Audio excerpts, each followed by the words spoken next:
آگے ہم چلتے ہیں، سوال نمبر 5، درج ذیل غلط فقرات کی درستی کر کے دوبارہ لکھیے۔ یہ دہی کھٹی ہے، میری قلم گم ہو گئی ہے، اس کی مزاج ٹھیک نہیں ہے۔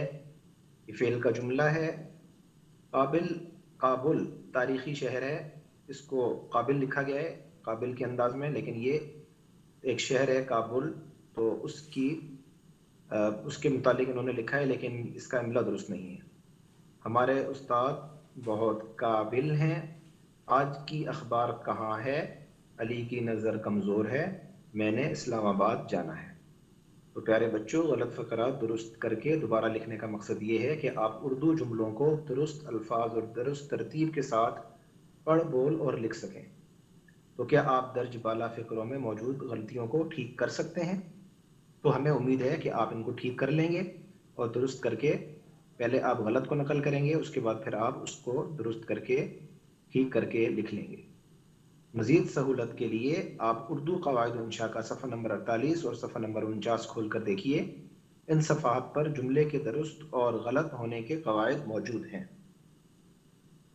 آگے چلتے ہیں، سوال نمبر 6، مندرجہ ذیل الفاظ مذکر کے مؤنث اور مؤنث کے مذکر لکھیے۔ کچھ الفاظ اس میں ایسے ہیں جو مذکر ہیں، کچھ الفاظ ایسے ہیں جو مؤنث ہیں۔ دیکھتے ہیں الفاظ، دھوبی، گوالا، ابو، بیٹا، بندہ، پھپھا، تائی، چچی، خالہ، دادا، ماموں، بیگم، بکرا، گائے وغیرہ یہ الفاظ ہیں۔ اس میں مثال کے طور پر جو بیٹا ہے مذکر ہے اور اس کی مؤنث جو ہے وہ بیٹی ہے، تو اسی طرح آپ نے مذکر کے مؤنث لکھنے ہیں اور مؤنث کے مذکر لکھنے ہیں۔ اردو قواعد و انشاء صفحہ نمبر 18 پر مذکر و مؤنث کے بارے میں تفصیل دی گئی ہے، آپ وہاں سے بھی تلاش کر کے اس سوال کو آسانی سے حل کر سکتے ہیں۔ سوال نمبر 7، درج ذیل الفاظ کے مترادف الفاظ لکھیے۔ بھید، پختہ، تکلیف، ثمر، کوشش، جھنڈا، جیت، حامی، اصل، انسان، بوڑھا اور برس، بیوقوف، پہچان، تنہا یہ الفاظ ہیں۔ اس میں آپ نے یہ کرنا ہے کہ ہر لفظ کے سامنے اس کا مترادف لفظ لکھنا ہے، اور ہم تفصیل آپ کو تھوڑی سی بتا رہے ہیں کہ 2 ایسے لفظ جو ایک جیسا معنی رکھتے ہوں مترادف کہلاتے ہیں، مثلا امی، ماما، ممی، والدہ، یہ سب آپس میں مترادف ہیں کیونکہ ان سب الفاظ کا ایک ہی مطلب ہے، یعنی ماں۔ تو اب آپ ان الفاظ کو دیکھیے اور ان کے مترادف الفاظ تلاش کیجیے اور لکھیے۔ اگلا سوال ہے کہ پرنسپل کے نام اسکول چھوڑنے کا سرٹیفکیٹ لینے کے لیے درخواست لکھیے۔ تو پیارے بچوں، درخواست میں ہم کسی ضرورت کا اظہار کرتے ہیں۔ درخواست اس فرد کے نام لکھی جاتی ہے جو اس ضرورت کو پورا کر سکتا ہو۔ مثال کے طور پر اسکول سے چھٹی درکار ہو تو پرنسپل ہی کے نام درخواست لکھی جائے گی۔ درخواست مختصر اور سادہ الفاظ میں لکھی جاتی ہے۔ آپ اردو قواعد و انشاء کے صفحہ نمبر 60 پر درخواست کے متعلق تفصیل پڑھ سکتے ہیں اور اس کے بعد آسانی سے درخواست لکھ سکتے ہیں۔ اگلا سوال ہے کہ عبدالستاریدی کے بارے میں معلومات اکٹھی کیجیے اور ان کی ہمارے ملک کے مستحق لوگوں کے لیے خدمات کو سنہرے حروف میں لکھیے۔ ہم کچھ آپ کو تفصیل بتا دیتے ہیں تاکہ اس سوال کو آپ آسانی سے حل کر سکیں۔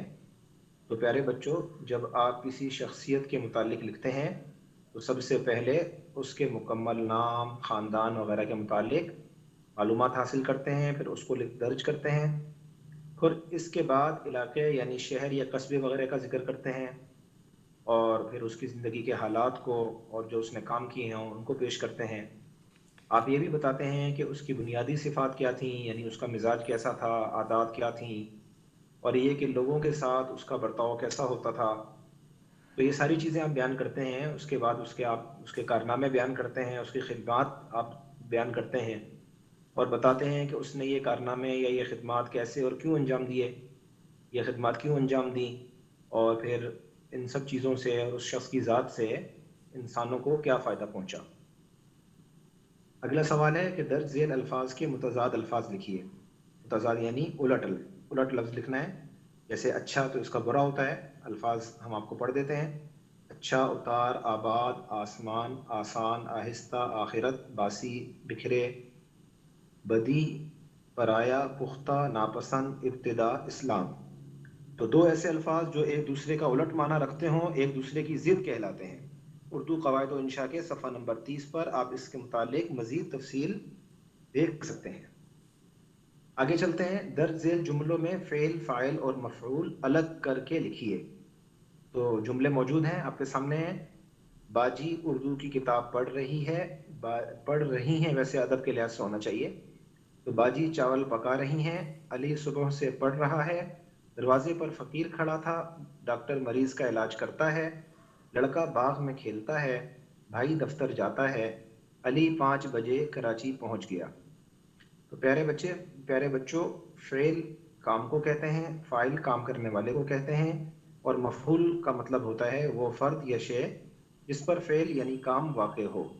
جس جملے میں کسی کام کا ہونا بتایا جائے اور کام کرنے والے کا ذکر بھی ہو تو وہاں فعل اور فاعل دونوں ہوتے ہیں۔ مثال، بچہ کھیلتا ہے تو بچہ فاعل ہے اور کھیلتا فعل ہے، اور بچہ باغ میں کھیلتا ہے تو اس میں بچہ جو ہے یعنی لڑکا یا بچہ جو بھی ہے وہ فاعل اور کھیلتا فعل اور باغ مفعول ہوگا، لیکن بچہ کھیلتا ہے اس میں مفعول نہیں ہے۔ باجی چاول پکا رہی ہیں، اس جملے میں باجی فاعل، پکا رہی ہیں فعل اور چاول مفعول ہے۔ تو امید ہے اب آپ آسانی سے ان تمام جملوں میں سے فعل، فاعل اور مفعول کو الگ کر لیں گے۔ سوال نمبر 12، میرا اسکول پر مضمون لکھیے۔ کسی مضمون یا عنوان پر خیالات کا تحریری اظہار مضمون نویسی کہلاتا ہے۔ یعنی اگر آپ اپنے اسکول کے متعلق اپنے خیالات کو سلیقے کے ساتھ تحریر کریں تو یہ مضمون کہلائے گا۔ اردو قواعد و انشاء کے صفحہ نمبر 71 اور 74 پر مضمون کے متعلق اشارات موجود ہیں، آپ انہیں ملاحظہ کر سکتے ہیں۔ اگلا سوال ہے، دوست کے نام اس کی والدہ کی طبیعت پوچھنے کے لیے خط لکھیے۔ تو پیارے بچوں، خط لکھنا بھی ایک مہارت ہے، ایک صلاحیت ہے۔ خط سادہ اور واضح الفاظ میں لکھنا چاہیے۔ خط میں جملے مختصر اور آداب کے مطابق ہونے چاہیے۔ بڑوں کے لیے احترام والے الفاظ اور چھوٹوں کے لیے بے تکلفی اور شفقت والے الفاظ استعمال ہوتے ہیں۔ صفحہ نمبر 54 پر خط کے متعلق تفصیل موجود ہے۔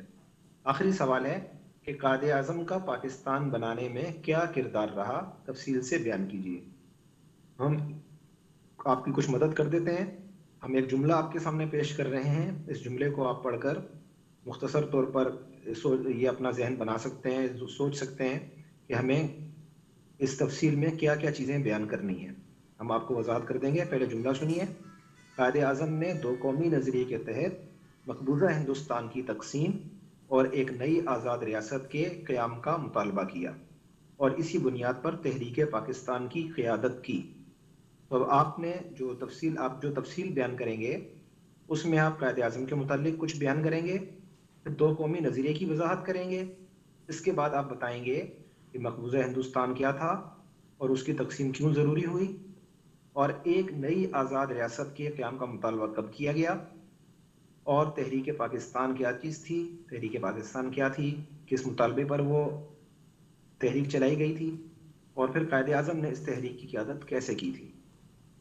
آپ کے لیے اس جملے میں رہنمائی کر دی گئی ہے، لیکن مزید تفصیل کے لیے آپ کو اپنی کتابوں سے مدد لینا ہوگی، پھر آپ یہ تفصیل امید یہ ہے کہ آپ بیان کرنے میں کامیاب ہو جائیں گے۔